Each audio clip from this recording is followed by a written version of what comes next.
Good afternoon, and thank you all for joining us today for this webinar as a part of our HBCU webinar series this spring. We're very excited to be back and to be sharing key information with students across our state, specifically on certain topics and topics that you have requested and you have asked us to share.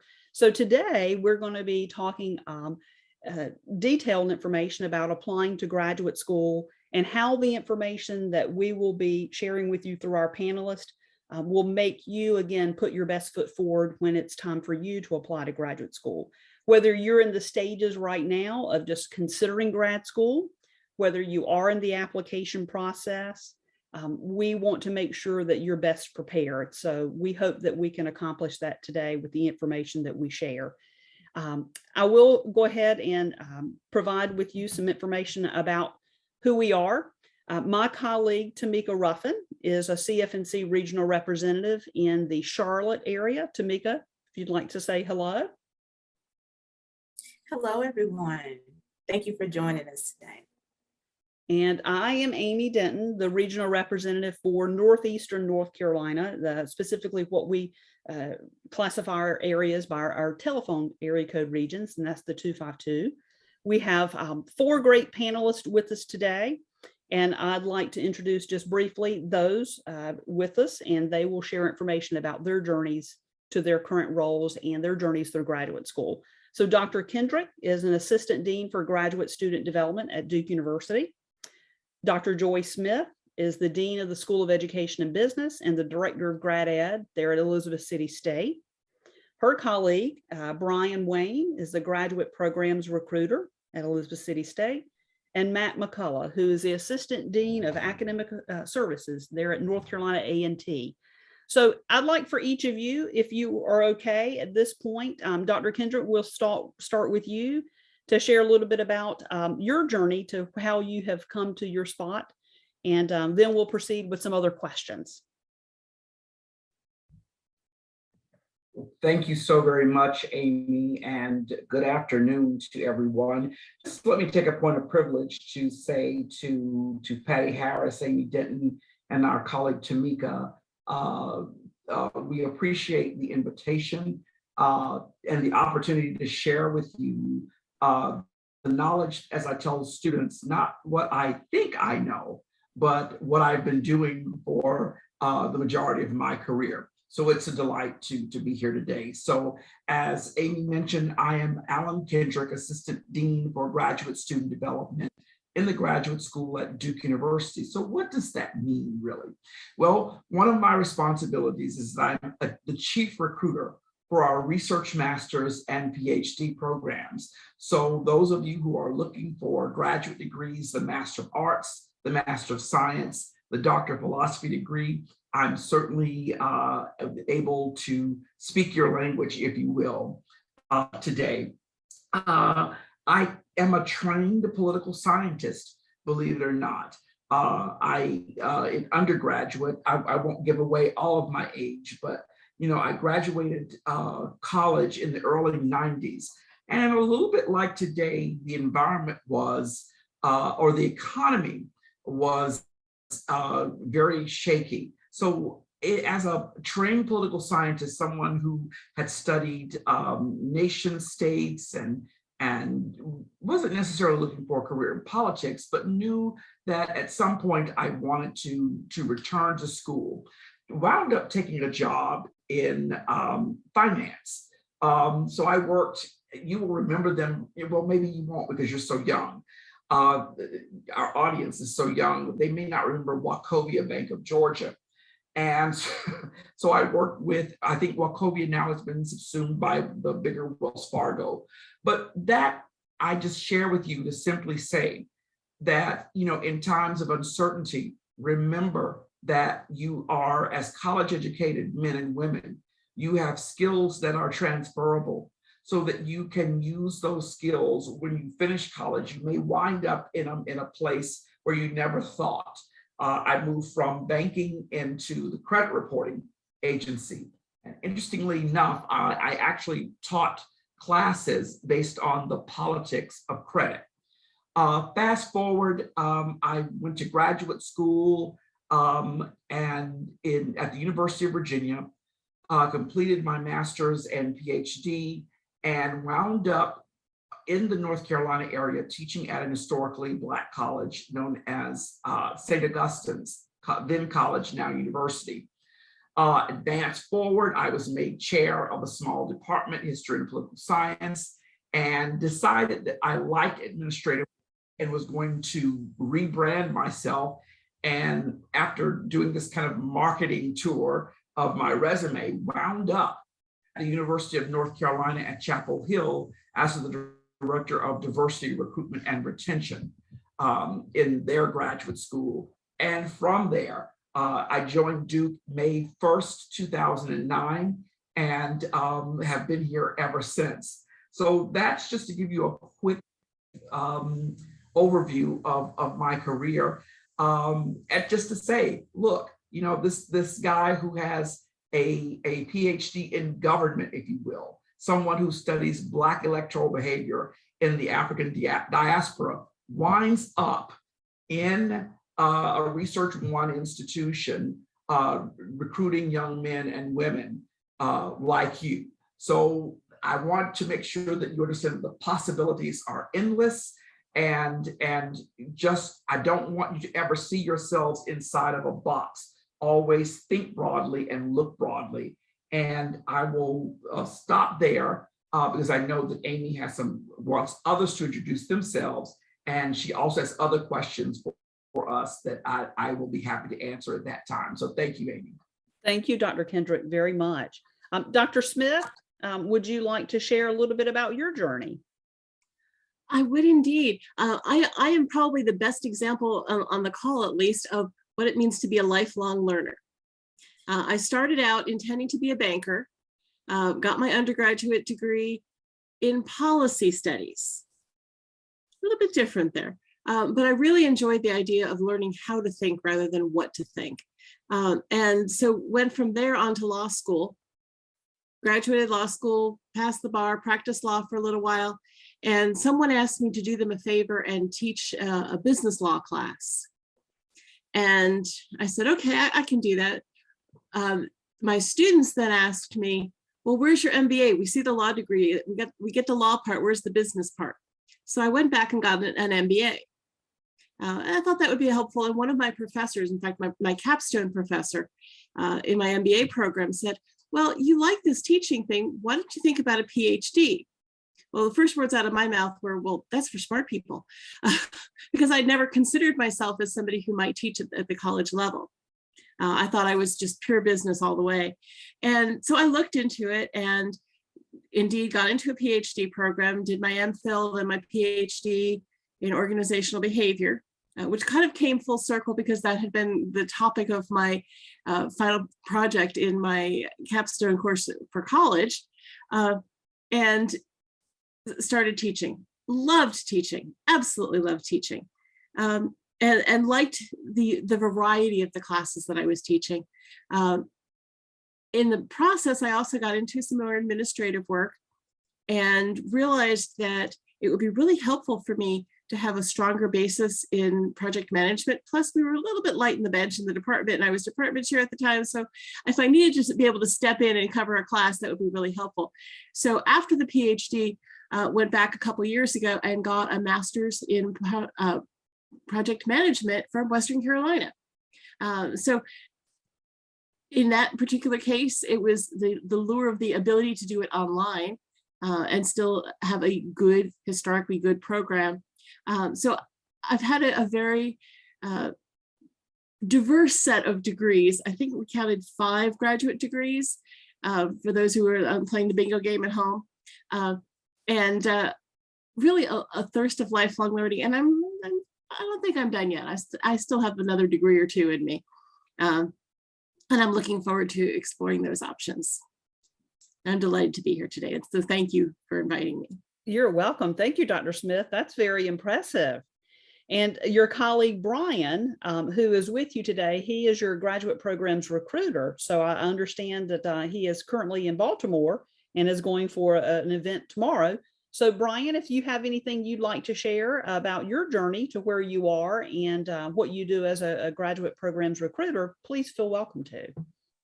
Thank you, thank you, thank you. Good afternoon. My name is Brian Wayne. As previously stated, I am the graduate programs recruiter at Elizabeth City State University. Dr. Smith is my supervisor, and she was my professor. She was my professor for a few business classes when I was a student. I also graduated from Elizabeth City State, and I'm not going to tell what grades I received from in her class, but it was the letter after C and before E. Moving on, I earned those. Oof, Dr. Smith is a very, very tough professor, but I learned a lot. I just started my position, this position in December of last year, actually December the 8th.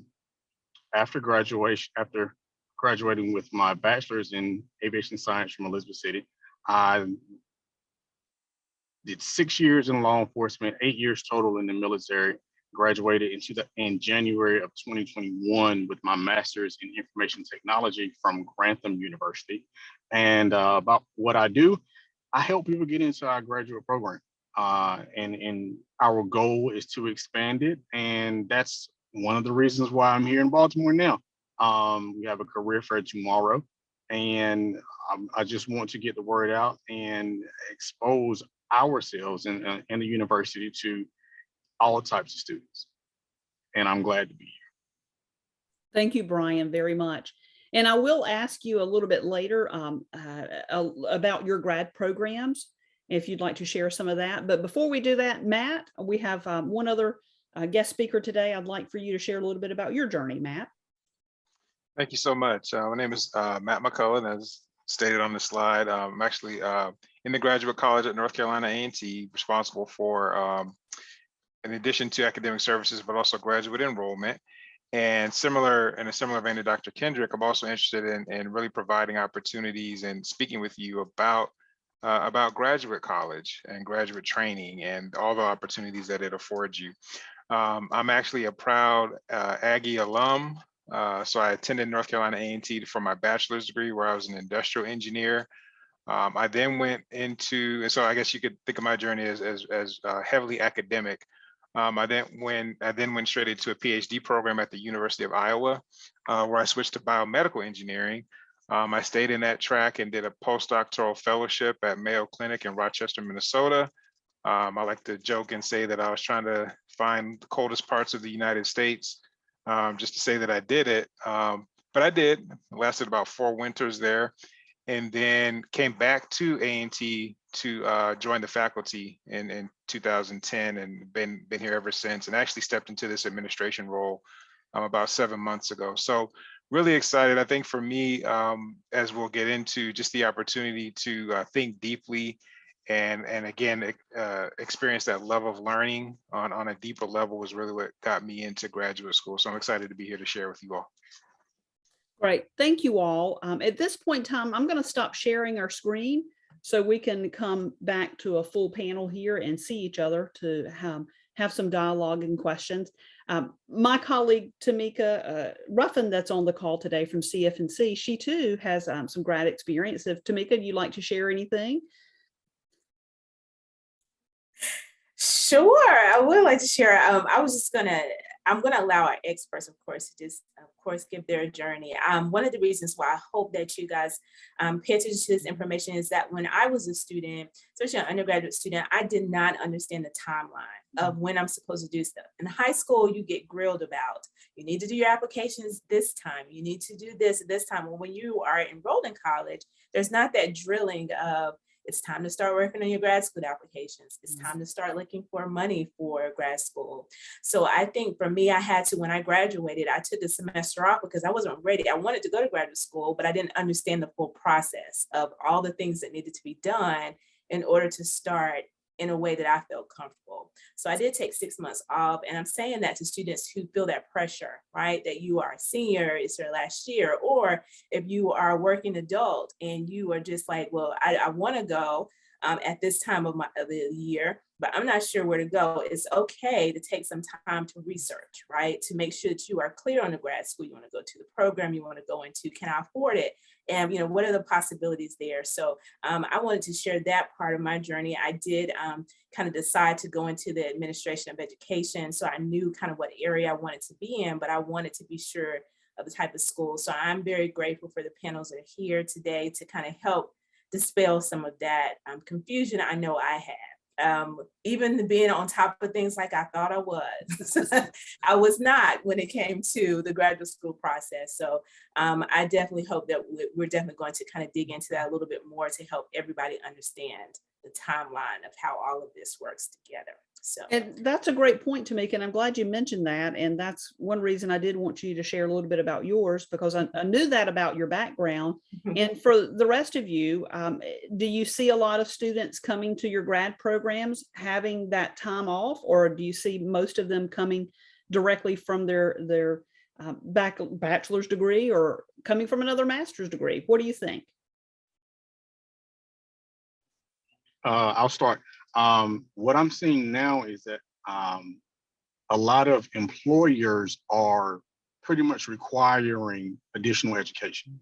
So for example, elementary education and education as a whole are two of our programs. There's a really, really big push to push those teachers along that have been teachers for 2, 3, 4, 5 years into administration or into upper level capabilities and possibilities. So I see a lot of teachers that are pretty much being told, you have to go back to school. Thank you, Brian. Dr. Kendrick or Dr. Smith, anyone else want to share? One of the things that I would like to piggyback on that Tamika mentioned is about the process and of applying to school and the notion of, quote, being ready. One of the things that I typically sit down with students to talk about is deciding what degree you want to pursue. Is it a master's degree? Is it a PhD? What field is that in?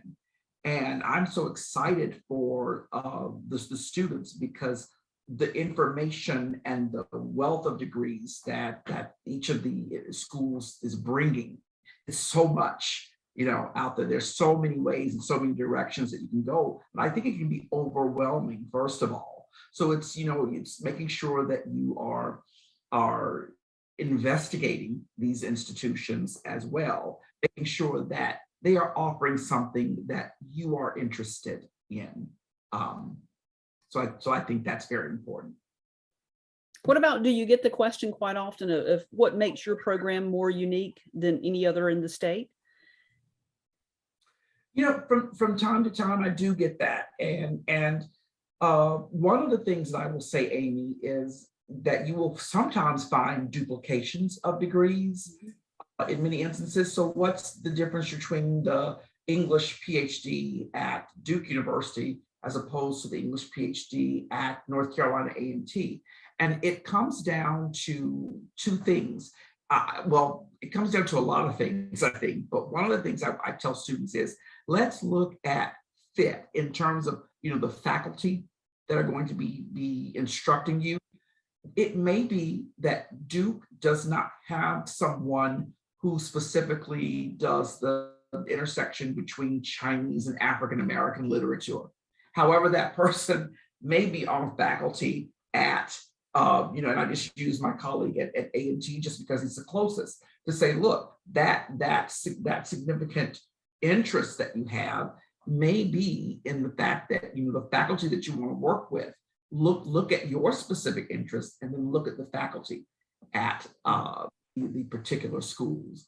Another thing that I also want to talk to students about is, things of, and you all have finance people, I'm not going to get into that, but the funding structures, things that are going to be important in the long run. Some of these questions that you bring up now are the things that I didn't know when I was applying to graduate school. And I say, Amy, that had I known half of this information that I and my colleagues are going to be giving the students, I would have been dangerous. So I wanted students to be certainly dangerous in a good way when they are applying to graduate school. And one of the things that I'm also going to ask the students to do as much as they can, because I know that there is an expense in applying to graduate school to apply broadly. But also don't be afraid to consider and ask for application fee waivers. That's a great point. Thank you. Yeah, absolutely. Look at the state of our nation that we're in. So any cost savings is great. Matt, can you and or Dr. Smith share any information about the options that students have today, be it completely online, a hybrid of online and in person? What are you seeing with your programs and others across the state? It may be that students pursuing the best grad school for them are not physically able to be in a classroom. Absolutely, that's a great point. And I think as that springboard even off of your last question, because what we're seeing in a lot of our programs is working professionals like the teachers that Mr. Wayne mentioned, but also people that work at many of the companies. We have the North Carolina Biotechnology Center. We have various kinds of Fortune 500 companies in the state, and they have employees that are not only seeking bachelor's degrees, but also additional credentialing. So when you talk about options, yes, we do have your traditional brick and mortar, come sit in the classroom and participate, but we are also seeing an explosion in online options, especially at the graduate level. They can be completely online or virtual, where it's asynchronous, so it's going to work around your particular work schedule or your family schedule. We do see, and even with a lot of those, you may find that your employer has an agreement with North Carolina A&T or Duke University or St. Aug or Elizabeth City to say, we're going to do some tuition sharing. And so you really want to take advantage of many of these opportunities. And then there's also certificate programs. So maybe you may say, well, I don't know if I'm ready to jump all the way into a master's program, but I do want some additional training. I do need some additional credentials to make it to that next level with whatever I'm trying to do. And so many of our campuses are offering the chance to enroll in certificates, and you can actually get financial aid for certificates, and it actually potentially opens some doors. If you're worried about your GPA, it opens some doors for graduate programming as well. So we're really seeing a lot of hybrid options, like you mentioned, purely virtual, and the traditional in-person offerings as well across a variety of disciplines. And I do want to ask a question as you were talking about that, Mr. McCullough, about the certificate programs, just to kind of help everybody understand that, right? So if you are going through this process of applying, is there a different application process if I'm thinking about a certificate program versus a full seeking graduate degree program? Do I have to take testing for that type of thing? That's a big thing. Nobody wants to take those entrance tests, right? And also, kind of how long are they in comparison to the graduate degree programs? Sure, those are great questions. Mm-hmm. And my two of my favorite words is it depends. So you definitely, if you have any kind of interest in a certificate program, definitely reach out via websites and those kinds of things to speak to people. But generally speaking, what we see is you can, in many institutions, you would use the same portal. But when it comes to the program, instead of selecting say a Master's of Science in Bioengineering, since that's where I came from, you would select just a different program that says certificate in, say, data analytics or financial planning. And so once you do that, then the system will actually update. And so there may be some slight differences. Most of the time, the certificate programs, they do not have a minimum requirement for a GPA. As long as you, at least here at A&T, if you have a bachelor's degree, that's really what you need. So you're not going to have the additional requirements of a GRE or a GMAT or anything like that. From a timeline perspective, most of our certificate programs can be accomplished after you've completed about 12 to 18 credit hours. So you can think of that as anywhere between 4 to 6 classes. And depending on how much time you as a student want to invest in that, you could potentially knock that out in a year. But we have some who have other responsibilities. So maybe they just want to take a class per semester and even over the course of the summer. So it could be done, done within a year. And then as a benefit, if you're taking a lot of our certificate programs, the classes that you're taking often align with a graduate degree. So you have the opportunity potentially for transferring some of those credits into your graduate degree program, which is going to shorten your time there as well. That's good. Thank you. I was going to jump in and make that last point that you need to check on the certificate program coursework and see if it actually does transfer across to the graduate program, because not all of them do. Some of them have limitations on how many credits and at what point you need to make the jump in order to preserve all the credits that you've earned so far. I know for our programs, it's a 6 credit transfer. So after 6 credits, then we're talking about duplication of credits and additional things. So you want to think about how that works. Think about the tests. If you've taken tests when you were a senior in college, and you took some of the admissions tests, they don't last forever. Learned that one the hard way. I had taken my GMAT test 5.5 years before I applied to the program. They were good for 5 at that point in time. So just make sure that you're looking at some of the different perspectives. I wound up taking LSAT, GMAT twice, once initially, and then once 5 years later. And then I took GRE exams. So I would have them just in case, because that was when the material was the freshest for me. If I thought I was going to grad school in a year or so, I would at least have the opportunity to have taken them when I was closest to the material in college. Mm-hmm. That's great, Dr. Smith. And before you, I know, and this made me think about a question though that you just said.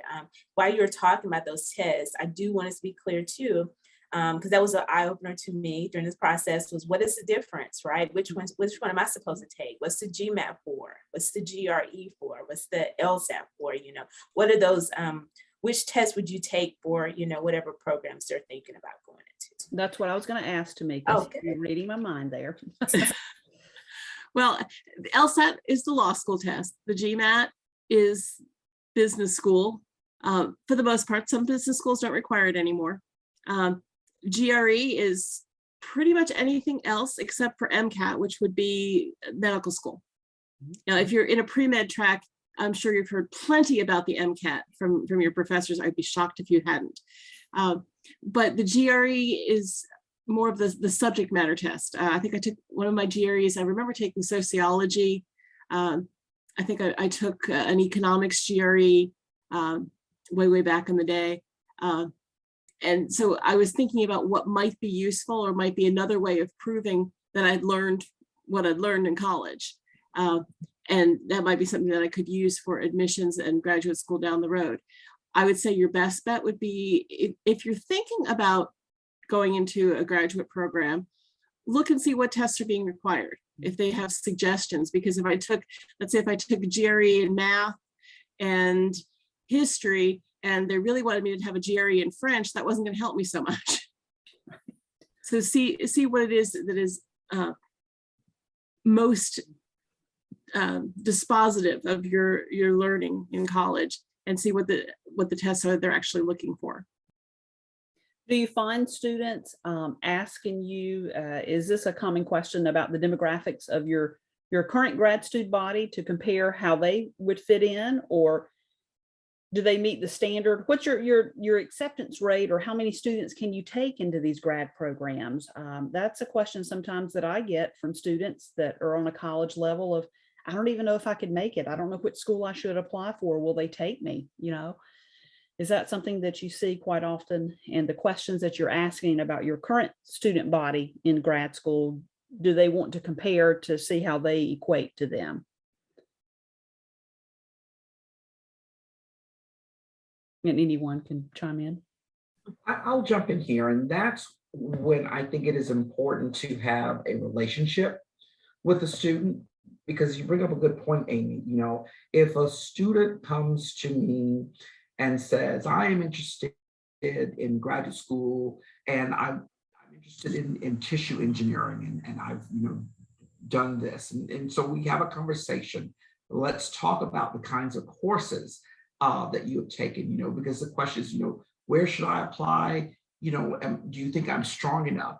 Now, sometimes a student who's interested in this tissue engineering has taken one course in biomedical engineering and has a degree in sociology. All right. So here it's not to say, oh my goodness, we do have a problem, because here, the engineering schools, you're interested in tissue engineering, we're going to need to see advanced coursework in this area. So I'm just giving that as an example to say, all right, it may be a good idea for you to do some post-baccalaureate training. Our colleague Matthew has talked about certificates, something that can show that, why are you, and to say, why are you making this transition from a social science to an engineering degree? Sometimes it happens. But then there's the conversation that you have with the student who has taken rigorous engineering courses. Then you talk about, okay, where are you interested in applying? Because I also talk to students about, and it is important that students know about their support base, because geography then is going to become important. You see yourself, going to California, what does that mean? And where might you apply if we're looking broadly? Or do we want to focus, in a specific geographic area? So I think that there are specific questions where you develop a relationship with folks like us to try to answer those questions, then based on that, making your own decisions, and then doing your investigating to find out, okay, well, what schools are there? And and I tell students, I like to hear and understand your passion for a particular field. Number one, because that's what people are going to be looking for. Yes, past performance, your undergraduate grades are going to be important, but I don't want to. People talk to me about Duke and they say, well, I only have a 3.2. And I'm like, okay, what's wrong with that? Yeah. And the point is that be careful when you talk to a recruiter like me, or when you see schools that say our average GPA is a 3.6 or 3.7. I said, well, let's talk about that. What does that mean? So that means if I admitted a student with a 3, which is our minimum, and I did with a 3.9, oh, let's now, can I have bragging rights to give those numbers? So it's always, you always have to think clearly about what that means. But then, of course, it is not just the grades, it is connecting with those faculty, because I'm going to need strong letters of recommendation. Not anyone who's half-hearted about your abilities, someone who says that Dr. Smith, Joyce Smith, is a student that you want in your program, but why? It's because of the papers that she has written. We were on, we wrote a grant to do this particular project. There are other things that go into it. I have my druthers about what a standardized tests do and do not measure. I can have that conversation another day. Here's what I want to say. There are now post-COVID, well, that's my positive part talking. I want to be past COVID, so I'm already post-COVID. But what COVID, I think, taught us was, with students having difficulty even getting to the exam, what are the other things that what things can we use other than standardized scores to give us a sense of whether a student may or may not be successful in a program. And so look for those institutions that either say what they call GRE optional or GRE not required. But for those that do take the GRE, I don't want you to be disheartened as students. What I do want you to do is to prepare for those examinations. No one that's listening to this recording is going to ever take an LSAT, a GMAT, a GRE, MCAT without preparing, without studying. Or never, ever, ever do that. Never, ever take it cold. Because again, there are techniques that you can learn and find your rhythm, if you will, so that you can be successful. And even for those programs that require GREs, I don't need perfect GREs. I simply need competitive GREs. What does that mean for me? Typically verbal quantitative at the 50th percentile and above. Okay, that, don't let those numbers frighten you. Do talk to folks, because there are those individuals that I leave no stone unturned in when I come in contact with a student to say, what are the skills that you bring to the table? And here's what, here's what I think you need in order to be a competitive applicant. And that's good to know. I'm so glad you said that, Dr. Kendrick, because I did learn from friends applying to graduate school that you can also be admitted conditionally, right? So there can be, there have been students that were afraid to send in their scores because they didn't think that they were good enough. And they were sent to schools and they were admitted conditionally for a semester, right? And they gave them a semester to be able to prove themselves in the grad program. They gave them a certain GPA they had to have in order to be able to stay in that program. And if they achieve that, then they are admitted, fully into the graduate program. So there are different ways to get into it. If you're not a great test taker, if you're not great at those standardized tests, don't be afraid to send them in. If you've tried it a couple of times, you have, studied, you've done your part, to see what, different grad programs will do with that score, because you don't know. When it comes to that, I know for some people who've been in the workforce, it's been a while since you've taken those tests, so you might be very rusty. So it's okay though to send in those scores to certain schools though, just to see, maybe they will tell you to try again, but then some of them may give you a conditional admittance, which is just as good as the other one. So. I'll say that. I did want to ask something, Amy, to Mr. Wayne, because I heard, you had an interesting journey as far as your careers prior to going into it. And a part of our group, our audience are definitely not just high school, not just college students. We have working adults, and we have adults we have large military bases, as in our state, and people that are looking at, they retire very young, right? You retire young in the military, and so you're looking for what's next. And so as someone who has kind of had a journey similar, what's some advice you would give a student who is thinking about going into graduate school or thinking about that as, their next step? What are some things you wish you had known, that may have helped you out on that journey? 2 simple words: do it. Apply. Try. The worst anyone can tell you is no, but you'd be surprised. It takes a lot of things not to go your way for anyone to tell you no. A maybe is a whole lot better than a no. So just apply. For me, I was looking at a lot of my friends and where they were and the business side of it, and said, I need something more. I need something more. I liken it to back in my parents' days, where a high school degree was a good thing. That's all you really needed. Now it is. When I was a student in college, a bachelor's degree was good. And now it's moving into a master's degree. You need to have, if not a master's degree, a bachelor's degree and some certification, something to specialize, something to differentiate yourself from the rest of everybody else. So it took me a little while, and I fought it like, I really don't want to go back to school. I really, really, really don't want to go back to school. But once I got in it, I said, okay, it's not as bad as I thought. Just let me go. And now I'm still in school, saying, I'm hoping this isn't as bad as I think it's going to be, but so far, so good. Very good. Very good. That's good. Yeah. And a colleague of mine, prior colleague, David Williams, is on the call today. And David and I and Tamika, and I think several of the other reps, have had a long history of knowing each other. And David, would you like to ask any questions of our panelists today regarding where you are in your journey or your current work role? Yes, ma'am, I do. Thank you so much. Good afternoon, everyone. My name is David Williams. I am working in career services right now, and I'm actually a grad student right now. So you guys definitely were throwing out some gems out there. And again, I want to throw out that Viking fried to my Viking folks. But I'm a grad student right now in the public administration program over at North Carolina Central University. One of the things that has helped me a lot, and I try to tell a lot of students right now as I'm talking to students, is that COVID has helped me out a great bit.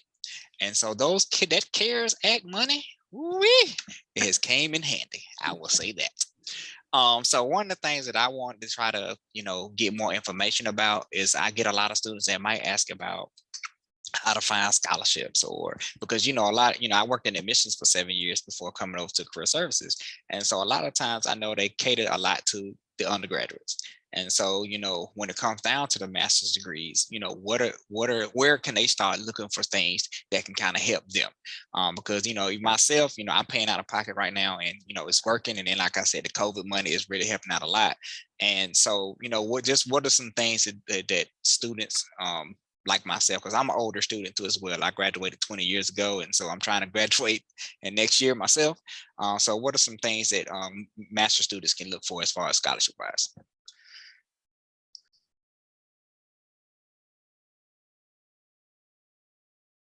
I'll let anyone answer that question if you have insight.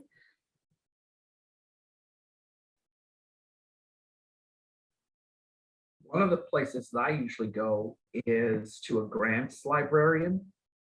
I'm going to try to see if I can make this helpful. What do I mean by that? Typically at your state institutions, there should be someone in the library that has a database of places where one can apply to in terms of a master's degree. I'm a little rusty about this, and let me tell you why. Because typically for PhD programs, I tell people, hands down, if you get into Duke, you're fully funded for 5 full years. We pay your health insurance, period. Okay, so I want to throw that out there. Also, by the way, I always ask students, you think you're so smart, you want to come with your undergraduate degree and apply for a PhD, and that, yes, you can. The only stipulation is that you have an accredited bachelor's degree. You're qualified to apply for a PhD program. We can talk about your competitiveness, so on and so forth at later date. But yes, if you are obtaining a bachelor's degree from an accredited institution like all of us here, then you are qualified to apply for doctor of philosophy programs. Going back to David's question about master's programs, even here at Duke, I send students to our grants librarians. Then there are these other websites that I'm not familiar with, but I start at the library. In particular, the university libraries that have librarians that whose specific focus is finding, and usually it may be in your Office of Sponsored Research. It depends, because all of us do things different. With Office of Research Support, those persons that work in those types of offices know where funds are. If you tell us, their simple questions going to be, what are you looking to do? Or what is your degree program? Let's see what's out there. And I think that is one area to try. That's just one area. Thank you, Dr. Kendrick. Anyone else have thoughts, Matt? Sure. And I think those are really great, and that's a real key place to begin. This, I guess, from the context of if you're a master's or especially a PhD, though, and you're in a STEM discipline, and STEM is broader than we think. So of course we think of chemistry, engineering, math, applied math, but a lot of times that can also be STEM education. And depending on where you go and who you talk to, there's some other aspects. So, but essentially talking with your professors who you are either currently in their class, or maybe you have the opportunity to work with them on a project. So sometimes, and we talked about relationships. Sometimes when you're coming into a graduate degree, you're going to have to write a thesis or a dissertation. And you're going to do this under the guise of an advisor, and they're going to have some kind of project that they're hopefully either helping you get started, or you're going to work on something that they're started because they got a grant and they need you as a graduate student to help them do the work. And so, in terms of finding those opportunities, you're in maybe it's your first semester or something like that. And you're in a class with this professor and you really like the topics, they're probably going to sprinkle in some information about their research. Have a conversation with them about, are you taking any research assistant positions, or you have any research assistant positions open? Or if you're not in the program yet, it's okay. You probably have some ideas about what schools and what programs you want to go to. And the information on the website also has Professor ABC, and here's the research that they do. I've even had students that contacted me before they got here to say, I really like that you do biomechanics. I'm interested in that area. And then I know ahead of time, okay, this person may be applying, from a faculty perspective, I'm trying to get them here, right? Because it's as much on me to get quality students. But then that also lets me prepare with my grants and things. So I think it's a important resource to also try to tap into the professors and the research opportunities that you have. And I would say, even if it's not exactly what you think you want to do for the next 20 years, the research just, it teaches you a lot about like how to think and assess and collect data and analyze. And so, maybe if you can just get your foot in the door with one person who's doing a interesting statistical technique or a programming, language or infrastructure that you're interested in, that can open a lot of other doors. So sometimes just directly contacting professors is a good way to get funding too. I'll jump in on that one too. One of the things that I did when I was looking at doctoral programs was to ask for the research of some of the professors I might be working with, to see who was taking people on, what their focus was, and was this a fit for me? Because it wasn't all just about the dollars. It was also about, this is going to be what I'm going to be living and breathing for the next few years, so I better love it.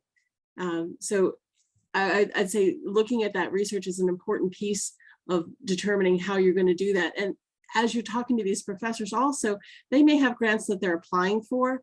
Maybe they can write in a research assistant on one of the grants. So that might be another way of potentially funding the program for a student. Thank you all. And thank you, David, for asking that question. Thank you guys so much for your input. I definitely appreciate it. Yeah.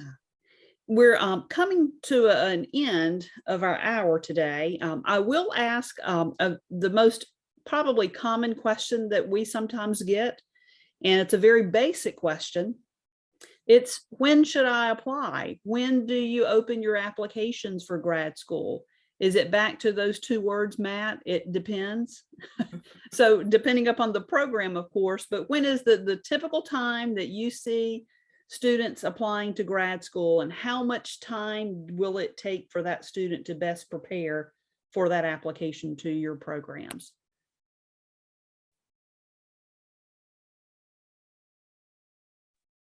So I'll jump in here, and I would say it does vary, but I think one of the big things I would encourage students to pay attention to, and this was even for myself when I was applying to school, is like you mentioned, there are different deadlines.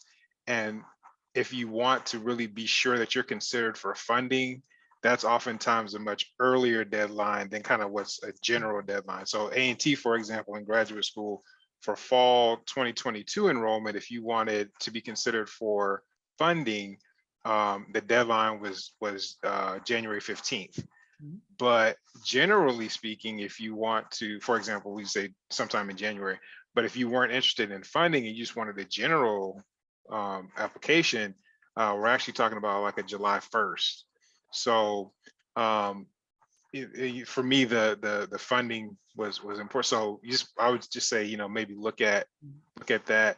But I think what I've seen is kind of starting that early part of the year for the fall. At least here at A&T, that tends to be a lot of the deadlines. Thank you, Matt. I would like for students to begin to think about their fall admission for graduate school in spring to late summer of the year, because the applications at Duke come open in August of each year, and that typically early December 1 through December 15. So and that's for the fall admission of the next year. Okay.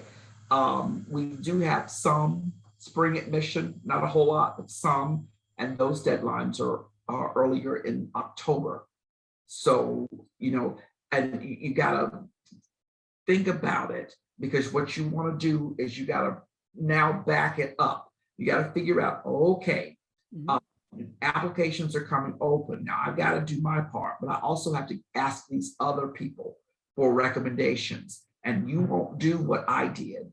we're in the age of electronics. So we the email of the person, and it goes straight to them to say, you know, Amy Denton is applying for a program. I call Amy up and say, Amy, why did they give me your name? You haven't come and spoken to me about this. Don't do that.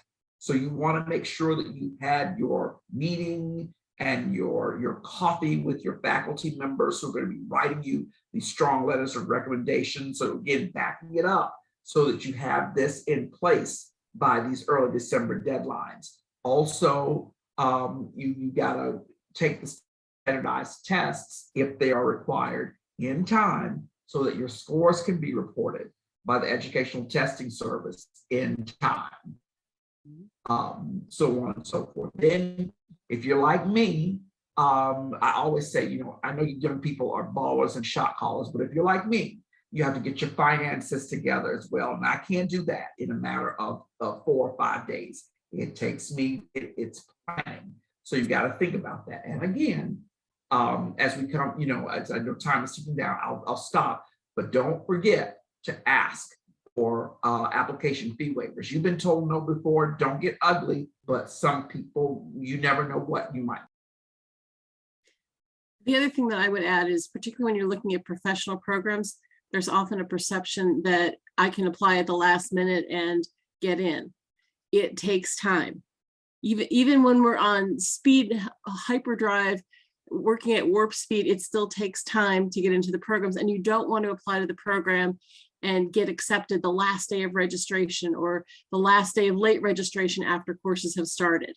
That's not a great way to kick off your program. So make sure that you give yourself enough time to get it done and to realize that it's not an instantaneous decision where we get the application and can say yes or no immediately. Thank you. Great advice. Tamika, is there any parting words or questions you'd like to add? Yes, the only thing I just wanted to say is just thank you for just tuning in to this. I will say for like students who are new, like just finishing their, let's say their undergraduate degree, you have a little bit more flexibility when it comes to making adjustments to your life for graduate school. And one way to fully fund it, if you are younger, you don't have a family, you don't have children that you're taking care of, is that you can find ways to pay for graduate school. You can get a job working on the campus that you are wanting to go to graduate school. That's one of the things I did and had half of my tuition paid for my graduate program because I worked at the university where I was attending.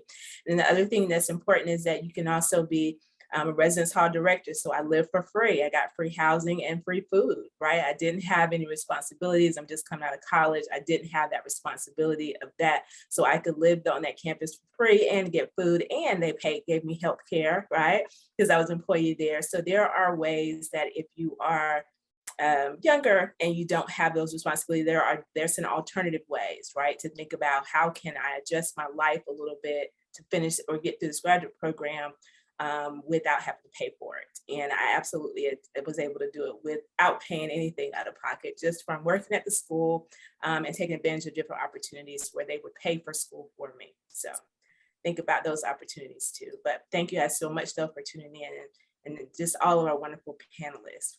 Yeah, I wish I had advice, Tamika. Yes, thank you, Dr. Kendrick and Dr. Smith and Mr. McCullough and Mr. Wayne. Thank you all for your time, and David, for being on today too, to help yourself and the students that you're working with. And that's a lot of what we do by word of mouth. We can make a big difference with the information that we share with each other. So if any of you have any lasting comments, I welcome those now. If not, again, want to say thank you all for your time. And I really appreciate the advice. And we will be sharing this out on our YouTube channel under our HBCU playlist at College Foundation of North Carolina, and with any attendees that we may have as well. So thank you all, and I hope you enjoy your afternoon. Thank you. Thank you.